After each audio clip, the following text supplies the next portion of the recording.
Hello, you're listening to Occupy Radio London on Occupy London TV. My name is Mark, and today we're going to have an interview with an activist, a long-time activist, John Sinha, and we're going to talk about the reality of police infiltration, that is, police disguising themselves as activists and trying to enter into activist groups like Occupy or Climate Camp. And John's a long-time activist. How long have you been active and doing this kind of stuff, John? Well, I've been involved in activism in various forms since the 90s.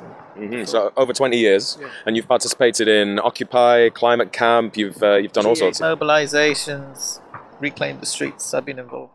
Right, so I suppose starting off, we know that there is a lot of fear and sometimes even paranoia about police infiltration. Let's talk about your experiences of it. I mean, you've been in these groups for a while. We talked earlier and you said you'd met Mark Kennedy, for instance.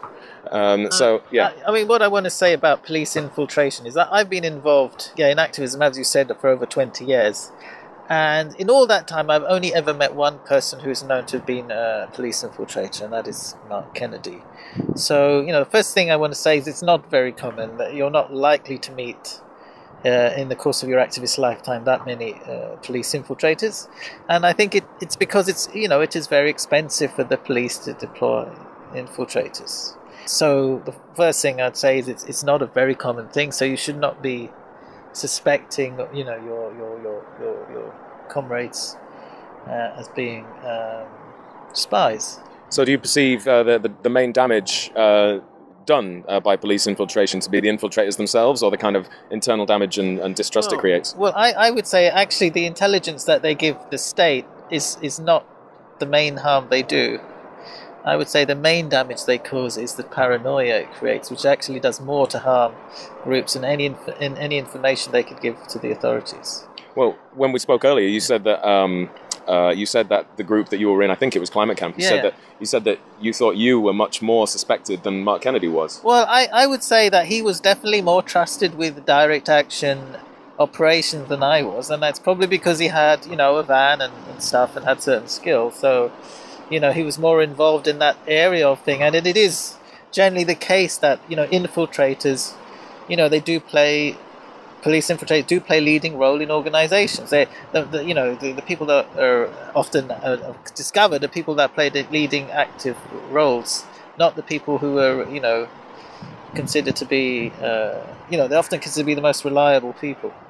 So your experience in Climate Camp. Climate Camp had pretty good methods for dealing with infiltrators. When I speak to most activists, they were pretty good at it. Can you describe your thoughts on how Climate Camp dealt with infiltrating, or the reality of it?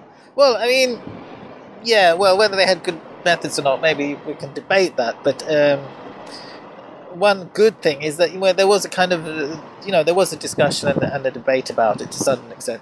The thing is, when the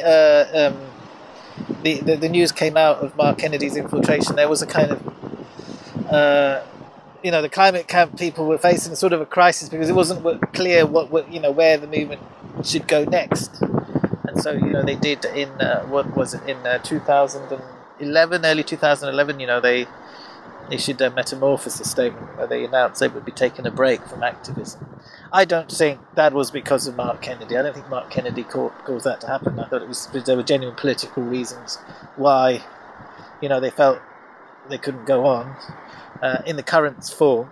There were genuine, valid political reasons. And I think my approach to the issue of infiltration is to discuss this in a rational way, what the issues about it, and discuss, what harm has been done.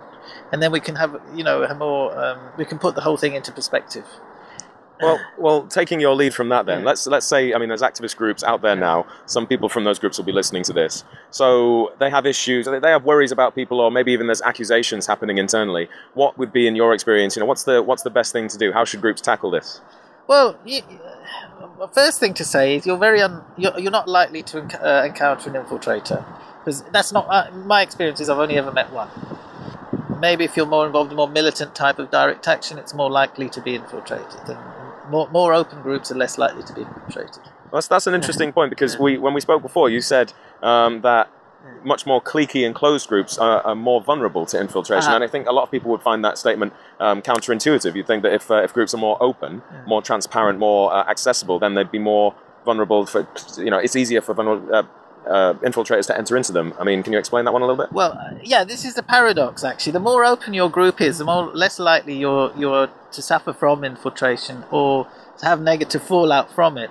And the reason why is because if you're in a closed, cliquey elite group which is carrying out direct action, firstly, those are the types of organisation the police want to infiltrate. If you're in an open group, you have fewer secrets.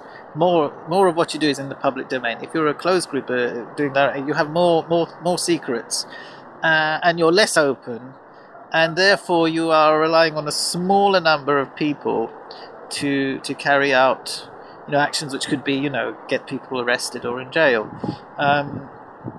And also in these groups, what you do find is that people with skills and resources are favoured above others. People with Mark Kennedy had a van, he had climbing skills, and they are the people who tend to lead such closed, cliquey groups. Whereas in a more open group, there's more accountability and there's more transparency, there's more democracy. Well, how do you think that reflected on it's not climate camp, but a lot of the people involved in climate camp, their most recent activity was Reclaim the Power. And they had, it was sort of a half open, half not sort of situation. What are your thoughts on how Reclaim the Power was run in that regard, like in terms of horizontality? I can't comment too much about how they internally work, but they were a group of people who trusted each other. They did a very good direct action, and really it was important that somebody did something on the dash for gas. And it did get the issue into the news. But interestingly, it wasn't the action itself which got into the news. It was the response of EDF in pursuing them for £5 million of damage. And that's where EDF miscalculated, because then they were able to open it up, and then the solidarity from the climate movement was able to manifest itself. So they responded to that well. The only problem I see is that when they effectively restarted you could call them the successors to climate. Reclaim the Power to me is a successor to Climate Camp, and it's very much modelled on it. I think it's in some ways it's better because it involves other groups such as pensioners and DPAC. It's the way it's built up is much better, and it's more connected to the movement against austerity. And these are all good things. But I think one of the problems is because it sort of spawned out of a defence support group for a group of people who have been arrested in an action. It meant it wasn't as open as it could have been. So that was a problem. That was a consequence of the way the thing developed. It wasn't as open as it could have been. So because of the nature of how it started. It started from a group of people who had taken direct action and who are in danger of being sued for millions of pounds. The problem then is when that group then initiates a process to create a camp, they end up being in the leadership role of it, and it's not very democratic or horizontal, because you've got the original core group, who are basically calling the shots. So let's talk about, before we finish, let's talk about some practical steps maybe. Presumably extremely closed groups, high security groups are going to do what? They're going to react to the risk of infiltration in whatever way they like. We can't really affect that. My feeling is the closed cliquey groups are going to become more suspicious of each other and even more secretive, and I don't think that's a terribly healthy response. Well, let's talk about the more open groups then. Let's talk about people who are in groups. There might be some who are inclined towards direct action and maybe high-risk activity, but there's plenty of other people who are more general support, general participation, there's transparency, and all that kind of stuff. The damage that's caused to those groups can be very much in the realm of gossip and distrust and all that kind of thing, and fear.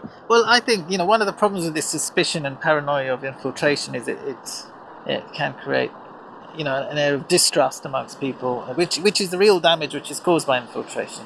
And also it can be used by people with bad intent, with not very healthy intentions, as a way of casting doubts on someone for whatever reason.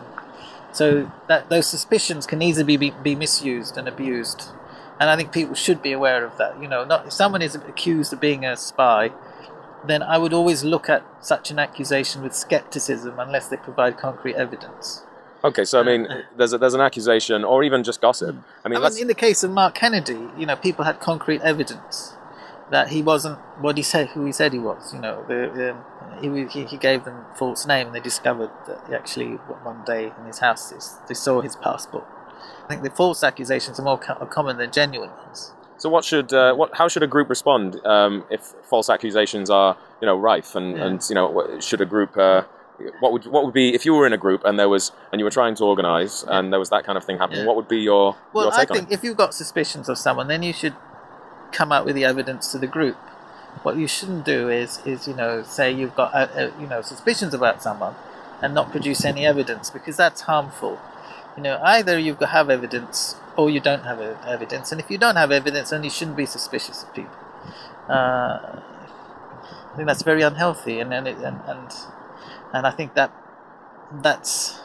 brings out, you know, the less attractive parts of, you know, our character when things like that happen. Okay, John. Well, thank you for your time. Okay, thank you. Yeah, you're welcome.